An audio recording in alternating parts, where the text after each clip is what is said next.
এটা অনেকের হেল্প লাগতে পারে। ওয়াও, মাশাআল্লাহ। ইটালিতে প্রেগনেন্টের হচ্ছে ডাক্তারের ভিজিটগুলো ফ্রি, কিন্তু ওষুধগুলো আমাদের নিজেদের টাকা দিয়ে কিনে তারপর খেতে হয়। আজ যে ব্লগটা শেয়ার করছি এটা টোটালি এলোমেলো বা র্যান্ডম একটা ব্লগ বলতে পারেন। শেষের কিছুদিন আমরা এত পরিমাণ হসপিটালে দৌড়াদৌড়ি করেছি, তখন কিছু কিছু ছোট ছোট ক্লিপ আমি রেখে দিয়েছিলাম, সেগুলোই আজ আপনাদের সাথে শেয়ার করছি। কোথায় আসছো?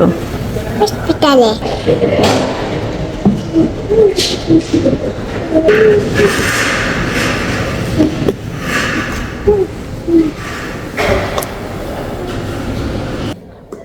ROBIN. Così, giusto? Sì. English? Yes, I Ok, English. perfetto. Qua non c'è carta. M I. G M E G H L A. Yes. Megha. আজকে Megha Robin. Your birthday? 28 February.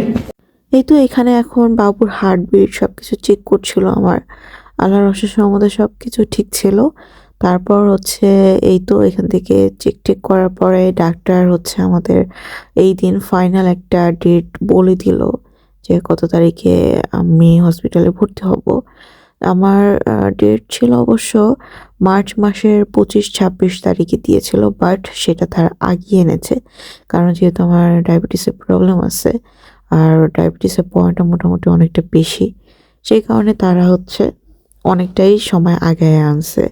তো এই তো এরপর হচ্ছে আলটা করছিল। তো আলটা আরও কিছু ভিডিও এর আগেরও যেগুলো করা ছিল সেগুলো আমি এখানে অ্যাড করে দিব। তো আলটা করে দেখলো এভরিথিং আল্লাহর অশেষ রহমতে ঠিক আছে।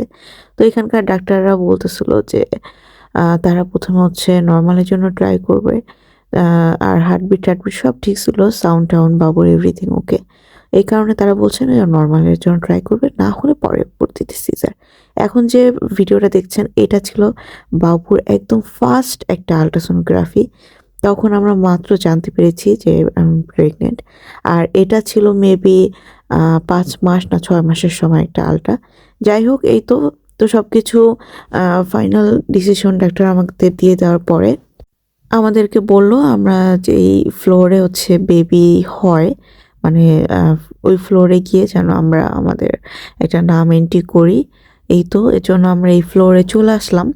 আসার পরে হচ্ছে আমার সব কাগজ টাগজ সাবমিট করলাম, আর এখানে যে ছোট ছোট টুপির সাইডে যে লাভগুলো দেওয়া এগুলোর মধ্যে কিন্তু বাবুদের নাম দেওয়া আছে। আর এই তো আপনাদের ভাইয়া একটা কাগজ নিয়ে এসেছে, এটার মধ্যে সব কিছু লেখা আছে আমাদের কী কী নিয়ে হসপিটাল আসতে হবে, লিস্ট কি কি নিয়ে আসতে হবে হসপিটালে।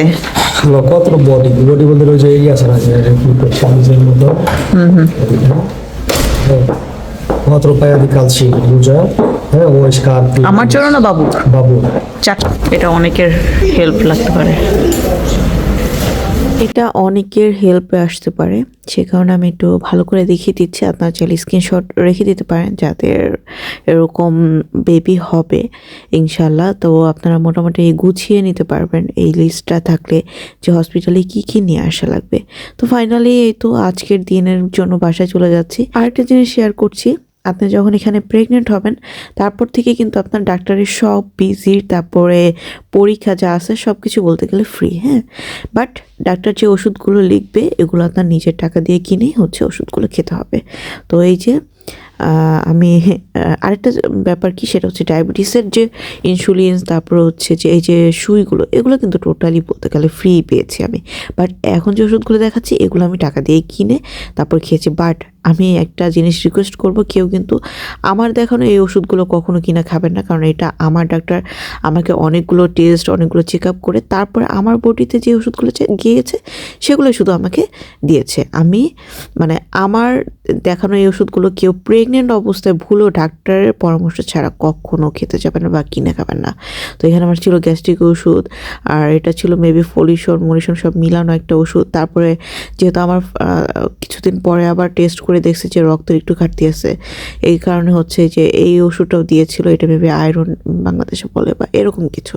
তো এটাই আমি বারবার বলতেছি, ভুলেও আমার দেখানো ওষুধগুলো কেউ কখনো প্রেগনেন্ট অবস্থায় ডাক্তারের পরামর্শ ছাড়া কিনে খেতে যাবেন না। অবশ্যই ডাক্তারকে দেখিয়ে তারপর হচ্ছে যত টেস্ট আছে সব করিয়ে তারপর আপনার ডাক্তার যে ওষুধগুলো বা যা মেডিসিন সাজেস্ট করবে সেগুলো খাবেন। যাই হোক, এই তো নেক্সট আরেকটা দিন, এখন আমরা আবার হসপিটালে যাওয়ার জন্য বের হলাম। আর ওইদিকে সূর্যটা একদম মেঘের মধ্যে ঢাকা পড়ে যাচ্ছে, মানে চারিদিকের অবস্থা এখনও প্রচুর পরিমাণে ঠান্ডা। এই তো এই অবস্থার মধ্যে হচ্ছে এখন আমরা হসপিটালে যাব। আর এই যে সূর্যটা একদম পুরোপুরি ঢেকে গিয়েছে, মানে মেঘে এই সূর্যটা ঢেকে যাচ্ছে আবার সূর্যটা দেখা যাচ্ছে, এরকম একটা মানে আলো ছায়ার খেলা। যাই হোক, এই তো আমরা এখন ওয়েট করছিলাম, আমরা ট্যাক্সি কল করেছি সেটা আসার জন্য।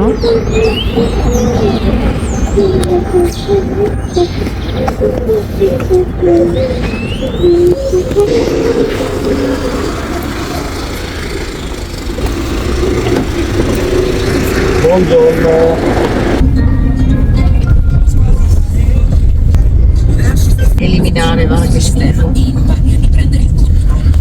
Macello.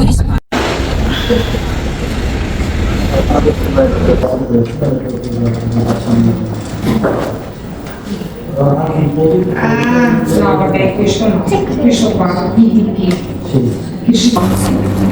Ma questa l'ha fatta quando? Allora oggi? No. Ma quante settimane è lei? È 37? Sì, 37. Qual è la data presunta del parto? এই দিন ছিল আমার ভ্যাকসিন দেওয়ার দিন। তো ওই দিন হচ্ছে আমি বাংলাদেশ থেকে করোনার টিকা দিয়ে এসেছি কিনা, তারপরে এই সেই আমার সব কিছু জেনে আমাকে হচ্ছে ওরা কিছু টিকা বা ভ্যাকসিন বলতে পারেন সেগুলো দিয়েছে। এই তো ভ্যাকসিন দেওয়া শেষ, আর এখন হচ্ছে আমরা চলে যাচ্ছি। তবে একটা জিনিস কি ভালো জানেন, এখানে বাচ্চাদের নিয়ে আসলে না, এরকম বাচ্চাদের একটা সাইড থাকে, তো বাচ্চারা হচ্ছে বোরিং হয় না, খেলাধুলা করতে পারে যেই কারণে। যাই হোক, এই তো এখন হচ্ছে আমরা বাসায় চলে গেলাম। এরপর নেক্সট আবার আরেক দিন এখন হসপিটালে যাচ্ছি।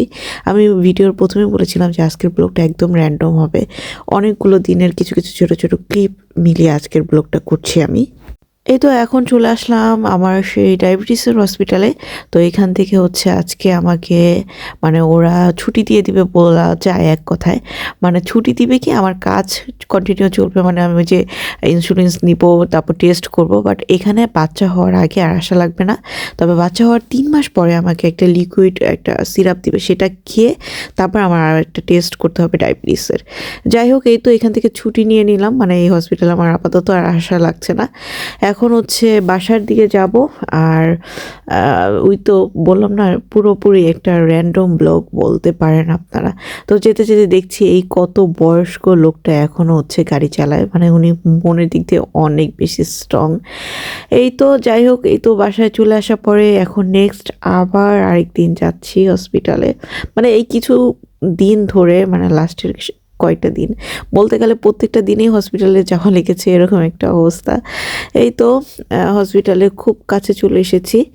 আর শুধু তাই না, এই তো বিশেষ করে সকালবেলা এরকম পার্কের মধ্যে হাঁটতে এমনি তো একটু ভালোই লাগে। আজকের দিন আমরা হসপিটালে এসেছি মূলত হচ্ছে গিয়ে একটা মানে এখানে বাচ্চা হওয়ার কিছুদিন আগে হচ্ছে এখানে একটা কার্ড ওপেন করতে হয়, এরকম টাইপের আর কি।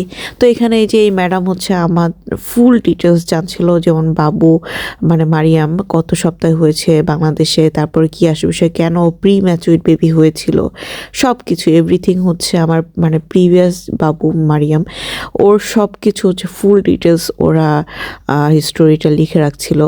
তারপর এখন বর্তমানে কি অবস্থায় অ্যান্ড এভরিথিং এই আর কি। যাই হোক, এখানে মারিয়াম আমাকে জিজ্ঞাসা করতেছে এক একটা বাবু এক এক রকম কেন, তো আমি বলতেছিলাম যে এই যে এটা হচ্ছে চায়না বাবু, তারপরটা হচ্ছে বাংলাদেশের বাবু, তারপরে একদম প্রথমটা হচ্ছে ইটালিয়ান, এরকম করে বলতেছিলাম আর কি। ওইটা হ্যাঁ, তারপর একটা বিদেশি, এটাও বিদেশি। এই ফ্লোরই হচ্ছে বেবি হয়, শুধু তাই না কেবিনও আছে বেবি হওয়ার পর এখানে রাখে আর কি। এরপর আমরা বাসায় চলে যাচ্ছি, এরপর আমাদের আবার আসা লাগবে হসপিটালে। তবে আমাদের বাসা থেকে হসপিটাল খুব বেশি দূর না, যেতে 10 মিনিটের মতন লাগে। যাই হোক, এই তো নেক্সট আমরা আবার হসপিটালে আসছি, কারণ এই দিন ছিল আমার হচ্ছে কিছু ব্লাড টেস্ট ছিল এরপরে, সেগুলো করার জন্য এসেছি। আর মেনলি যখন তারা শুনেছে যে আমি এখন প্রেগনেন্সি একদম শেষ পর্যায়ে, তো এই কারণে আমাকে সবার আগে হচ্ছে ব্লাড টেস্টগুলো মানে ফার্স্টেই দিয়েছে করতে, সিরিয়াল লাগেনি। এরপর হচ্ছে বাবুর হার্টবিট এগুলো সব কিছু চেকিং করে দেখেছে, আল্লাহর রহমতে সব কিছু ঠিক আছে।